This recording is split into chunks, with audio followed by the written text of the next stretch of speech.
So hello and welcome back to Legal Education, and today we are going to discuss one another topic of ADR, that is negotiation. So let's get started with the topic. So first of all we will see the meaning and characteristics. Simple से भाषा में समझते हैं negotiation क्या होता है, फिर in detail notes को हम स्टडी करेंगे। नेगोशिएशन मतलब होता है जब दो पार्टीज आपस में वो करते क्या बोलते हैं, कॉम्प्रोमाइज करते हैं या सेटलमेंट करते हैं कि नहीं ये चीज इतना, या बार्गेनिंग हम कह सकते हैं। जैसे हम किसी शॉप में जाते हैं, फॉर एग्जाम्पल हम सब्जी लेने गए, दुकानदार कह रहा है कि ये सब्जी हम आपको, फॉर एग्जाम्पल टमाटर हम आपको 20 रुपए में देंगे, आप कहोगे नहीं हमको ये 15 में चाहिए। वो बोलेगा चलो ठीक है हम आपको 18 रुपए में आपको 10 किलो दे रहे हैं, ऐसा वाला। तो ये जो नेगोशिएशन होता है कि सेलर कुछ कहता है, बायर कुछ कहता है, फिर एक बीच का सेटलमेंट होता है जिससे विन विन सिचुएशन बने, कि ना आपका लॉस हो ना हमारा लॉस हो। दैट इज नेगोशिएशन, जिसमें किसी भी थर्ड पार्टी का कोई रोल नहीं होता है। इसमें दो पार्टीज वॉलंटरीली पार्टिसिपेट करते हैं नेगोशिएशन। क्लियर? तो मीनिंग देखते हैं क्या होता है। Negotiation is one of the oldest and most informal method of alternative dispute resolution. Informal क्यों? क्योंकि इसके लिए कोई भी लीगल बैकअप नहीं है, कोई भी थर्ड पार्टी का इन्वॉल्वमेंट नहीं है, ये आपस में दो लोगों का सेटलमेंट होता है, प्राइवेटली सेटलमेंट होता है, वॉल्यूंटरली सेटलमेंट होता है। दैट्स वाई यहाँ पे क्या लिखा है, informal method. Clear? where two or more parties communicate directly to resolve disputes and reach a mutually acceptable agreement without third party intervention। तो यहाँ पे कुछ चीजों को याद रखना है कि ये इनफॉर्मल मेथड है। इसमें कितने पार्टीज भी इन्वॉल्व हो सकते हैं, मतलब टू भी हो सकते हैं, टू से ज्यादा भी हो सकते हैं, जो डायरेक्टली कम्युनिकेट करते हैं। दिस इज इंपॉर्टेंट, इसमें कोई भी थर्ड पार्टी का इन्वॉल्वमेंट नहीं होता है, ठीक है, और म्यूचुअली ये लोग आपस में एग्री करते हैं। क्लियर?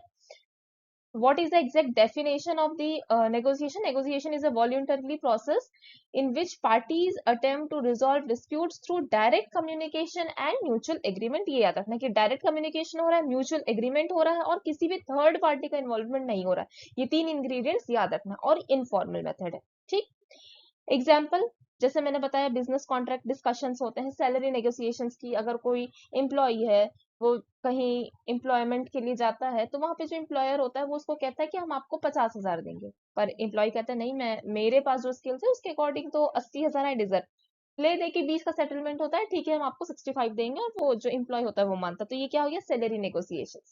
फैमिली सेटलमेंट्स है ना, लाइक हम अगर फैमिली कोर्ट्स में जाए तो वहां पे भी इन नेगोशिएशंस के हमको प्रोसीजर्स दिखेंगे, मैकेनिज्म्स दिखेंगे। इंटरनेशनल डिप्लोमेसी, वहां पे भी नेगोशिएशंस होते हैं। जब कोई से भी एग्रीमेंट बनते हैं या कन्वेंशंस बनते हैं, ट्रीटी बनते हैं, वहां पे भी इंटरनेशनल डिप्लोमेसी में भी नेगोशिएशन का काम आता है, while formulation of treaty and conventions। Characteristics क्या क्या है इसके? तो वॉलंटरी प्रोसेस है, अगर पार्टीज चाह रहे हैं तभी करेंगे, अदरवाइज कोई जरूरी नहीं कि आपको करना ही करना है। ठीक है। No third party, it is uh, यहाँ पे कोई भी थर्ड पार्टी या कोई भी न्यूट्रल पार्टी का कोई भी इन्वॉल्वमेंट नहीं होता है।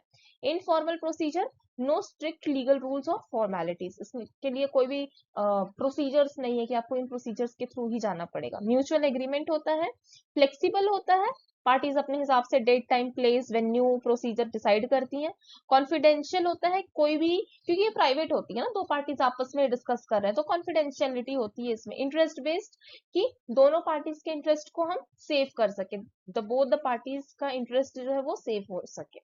नॉन बाइंडिंग अंटिल एग्रीमेंट, आप नेगोशिएशन कर लिए, जब तक आप एग्रीमेंट नहीं बनाओ तब तक ये क्या है, नॉन बाइंडिंग। हाँ, एग्रीमेंट बना लिए then you have to follow that, जो भी आपने एग्री किया है इन द नेगोशिएशन प्रोसेस।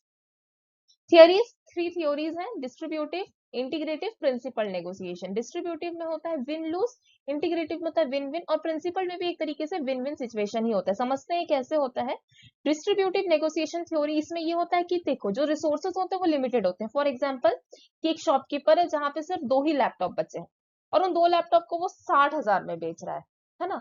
तो यहाँ पे क्या हो गया, फिक्स्ड रिसोर्सेज है, लिमिटेड रिसोर्सेज है। अब यहाँ पे या तो एक पार्टी विन करेगी या तो दूसरी पार्टी लूज करेगी, है ना। या तो वो 60,000 में उस लैपटॉप को बेचेगा, या तो फिर पार्टी, जैसा फॉर एग्जांपल पार्टी कहती नहीं मुझे ये 50,000 में चाहिए, तो या तो पार्टी जीतेगी या तो शॉपकीपर जीतेगा। क्यों? क्योंकि रिसोर्सेज आर लिमिटेड।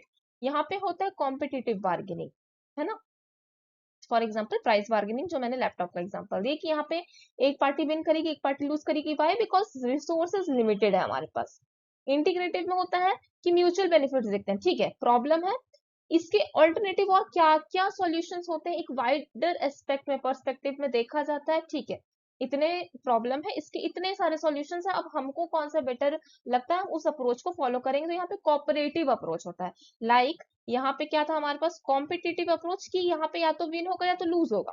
यहाँ पे कोऑपरेटिव अप्रोच मतलब दोनों पार्टी का विन विन होगा, क्योंकि वो लोग अदर ऑप्शंस को देख रहे हैं कि हम इस प्रॉब्लम को और कैसे सॉल्व कर सकते हैं। फॉर एग्जाम्पल बिजनेस पार्टनरशिप में बहुत सारे प्रॉब्लम्स आते हैं, पर वहां पे देखा जाता है कि किसी भी पार्टनर्स को किसी भी तरह का लॉस ना हो। ठीक, प्रिंसिपल नेगोशिएशन, इसमें ये होता है कि हम इंटरेस्ट पे फोकस करते हैं, अलग अलग और ऑप्शंस जनरेट करते हैं, है ना। इसमें हम प्रॉब्लम को उस पर्सन से सेपरेट करते हैं और फिर देखते हैं कि हाँ इसके क्या क्या सॉल्यूशंस हैं, और उन सॉल्यूशंस पे हम वर्क करते हैं। और फिर यहाँ पे भी कहीं ना कहीं विन विन वाला ही सिचुएशन आता है, क्योंकि इसमें भी हम प्रॉब्लम को अलग कर रहे हैं पीपल से, उसके अलग ऑप्शन जनरेट कर रहे हैं। दैट मीन्स ऑप्शंस अगर हम जनरेट कर रहे हैं तो कहीं ना कहीं वो इंडिविजुअल्स, जो भी दो पार्टीज है उससे ज्यादा पार्टीज होंगे, उनके इंटरेस्ट को वो देखेगा।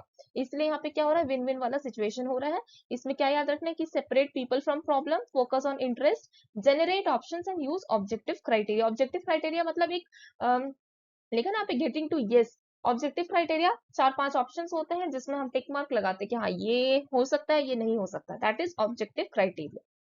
Next is elements of negotiation. Parties होने चाहिए, दो या दो से ज्यादा पार्टीज होने चाहिए, इंटरेस्ट होना चाहिए, एक नीड होना चाहिए, कंसर्न्स होने चाहिए, डिजायर्स होने चाहिए कि हाँ हमको ये सॉल्यूशन चाहिए या ये हमको आउटकम चाहिए, इशू होने चाहिए, मैटर अंडर डिस्प्यूट होना चाहिए, तभी तो आगे बात बढ़ेगी।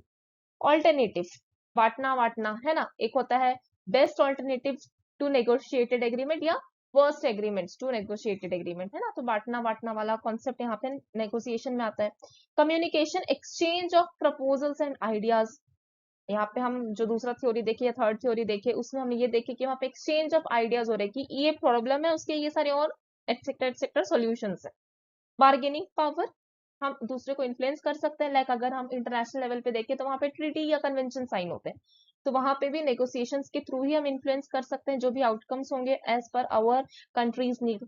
Agreements, final settlements accepted by parties, तो वहां पे क्या बनता है, एग्रीमेंट बनता है। स्किल्स क्या क्या चाहिए, कम्युनिकेशन स्किल अच्छे होने चाहिए, तभी तो आपको दूसरी पार्टी सुनेगी। एक्टिव लिसनिंग, सिर्फ बोलना नहीं होता है, जब तक आप अच्छे से सुनोगे नहीं तब तक आप अच्छे आउटपुट नहीं दे सकते और अच्छे सॉल्यूशंस नहीं दे सकते हो। Persuasion skills, convincing others logically, आप लॉजिक से कन्विंस करो, ऐसा नहीं कि इमोशनली सिर्फ आप कन्विंस करो। नो, इमोशनली तो करना ही होता है, लेकिन लॉजिक के साथ भी करना है कि सामने वाला हो ही जाए कन्विंस। प्रॉब्लम सॉल्विंग स्किल्स होना चाहिए, मतलब आपको अदर अदर क्रिएटिव सॉल्यूशंस की तरफ भी देखना चाहिए। Emotional intelligence, managing emotions effectively. Like हम जाते हैं किसी शॉप में, बोलते हैं ना कि भैया इस सामान को इतने में दो, तो नेक्स्ट बार हम आप ही की दुकान में आएंगे। तो ये जो नेक्स्ट बार हम आप ही की दुकान में आ रही है, क्या हो रहा है, इमोशंस को हम इफेक्टिवली मैनेज करें कि हाँ हम एक उम्मीद देके जा रहे हैं कि हाँ आप दे तो हम नेक्स्ट बार आएंगे। तो that is emotional intelligence. Decision making skills, choosing best alternatives. Patience, वही बांटना बांटना इसमें था, है ना। Patience important for long negotiations. Analytical skills, accessing risk and benefits, क्योंकि यहाँ पे हम एट द एंड एग्रीमेंट भी बना रहे हैं ना, तो हम अपने रिस्क को मतलब कि एक्सेस कर रहे हैं, बेनिफिट्स को भी देख रहे हैं कि हाँ ठीक है हमको बेनिफिट हो रहा है नहीं हो रहा है।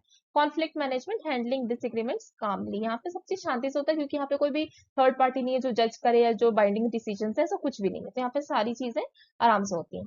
कंक्लूजन पढ़ते हैं। Negotiation is the foundation of ADR because it promotes dialogue, cooperation and peaceful settlement of disputes. Effective negotiation skills are essential in legal practice, business, diplomacy and everyday life.